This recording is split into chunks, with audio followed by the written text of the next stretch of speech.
அப்படின்னா தக்காளி சாதம் எப்படி பண்ணலான்னு பார்க்க போகிறோம். இதை நம்ம குக்கரில் பண்ண போகிறது இல்லை. நான் ஆல்ரெடி பாயில் பண்ணி ரைஸை தனியாக எடுத்து வச்சுருக்கேன். இப்போ அதுக்கு தேவையான பொருட்கள் என்னென்னு பார்ப்போம். ஃபஸ்ட்டு தக்காளி. நான் 2 தக்காளி பெரிய தக்காளி எடுத்துருக்கேன். உங்ககிட்ட சின்ன தக்காளி இருந்துச்சுன்னா நீங்கள் 3 தக்காளி கூட எடுத்துக்கோங்க. நல்லா பழமாக இருக்கிற தக்காளியாக எடுத்துக்கோங்க. அப்போ தான் உங்களுக்கு கொஞ்சம் நல்லா வரும். அதுக்கப்புறம் ஒரு பெரிய வெங்காயம், இது மஞ்சள்தூள், இது கரம் மசாலா, இது மிளகாய் தூள். நான் இஞ்சி பூண்டு ஆல்ரெடி அரைச்சி பேஸ்ட் பண்ணி வச்சுருக்கிறேன். இது கருவேப்பிலை, இது கடலைப்பருப்பு, கடுகு, இதில் வந்து கொஞ்சம் சோம்பு, ஒரே ஒரு பச்சை மிளகாயும் எடுத்துருக்கிறேன்.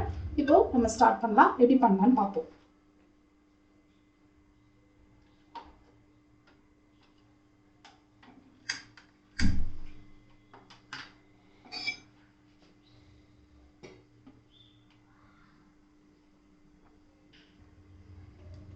இப்போ நான் ஒரு கடாய் எடுத்துக்கிறேன்.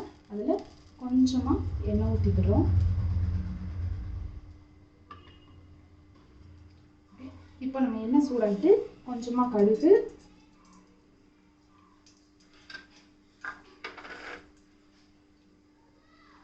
நம்மளோட பச்சை மிளகாய், கொஞ்சம் சோம்பு,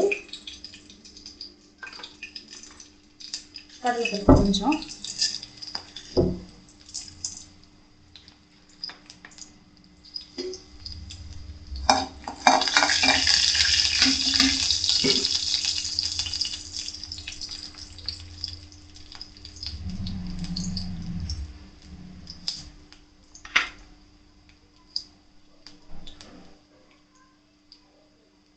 கருவேப்பிலை,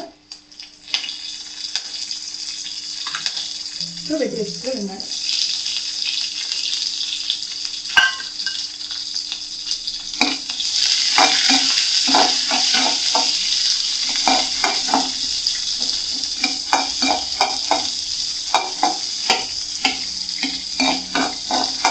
வெங்காயம் நல்லா பொன்னிறமாக வர வரைக்கும் நம்ம வதக்கணும்.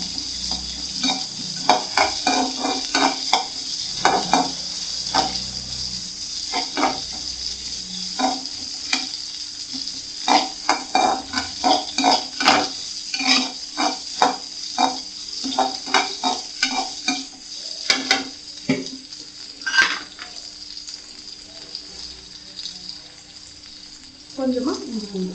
நான் ஃபஸ்ட்டு எதுக்கு இஞ்சி பூண்டை போடலை அப்படின்னா, அது போட்டால் நம்ம சட்டியில் எல்லாத்துலேயும் பிடிச்சிக்கிறோம். அதுக்காக தான்.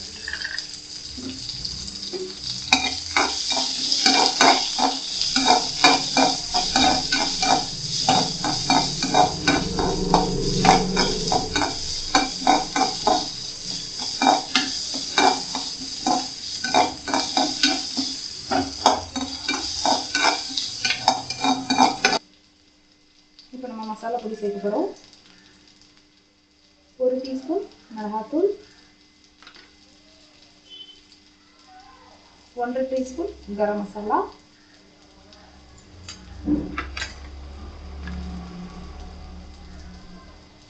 1/2 டீஸ்பூன் மஞ்சள்.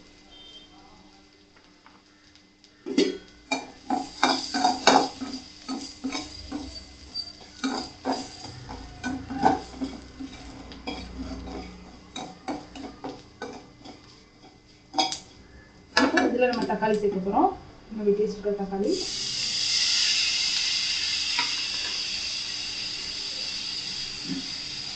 அப்புறம் தேவையான அளவுக்கு உப்பு.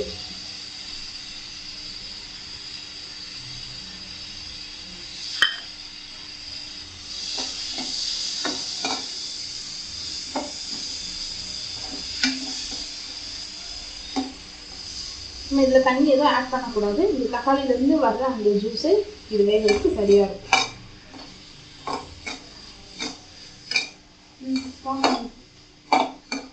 இது நம்ம இப்போ மூடி போட்டு வேக வச்சிடலாம். நம்ம இதை வந்து நல்லா வேக வைக்கணும். நீங்கள் பாருங்கள் எப்படி வந்திருக்குன்ட்டு. இது இன்னும் கூட கொஞ்சம் வேகணும். நல்லா அந்த தக்காளி எல்லாமே மசிஞ்சிடணும். அப்படின்னா தான் நமக்கு டேஸ்ட்டு நல்லா வரும். நான் கொஞ்சம் நேரம் மூடி போட்டு இதை வேக வைக்கிறேன். அப்பப்போ எடுத்து அதை ஓப்பன் பண்ணி நீங்கள் கிளறி விட்டுக்கோங்க.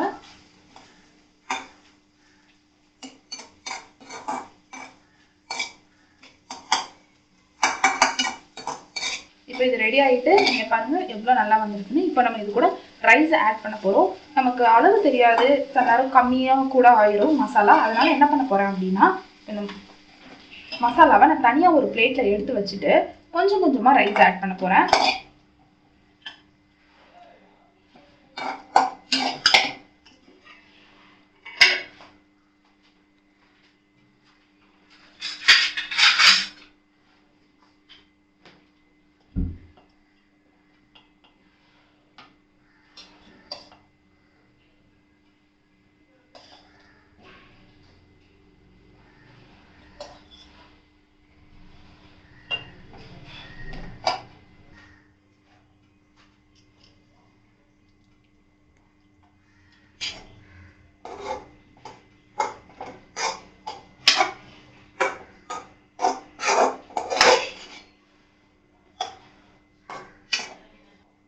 உங்களுக்கு தேவையான அளவுக்கு ரைஸும் நம்ம பண்ணி வச்சிருக்கிற அந்த தொகையும் சேர்த்து கிண்டுங்க. கொஞ்சம் உப்பு கொஞ்சம் பார்த்துக்கோங்க, உங்களுக்கு உப்பு போதுமா இல்லை வேணுமா அப்படின்ட்டு.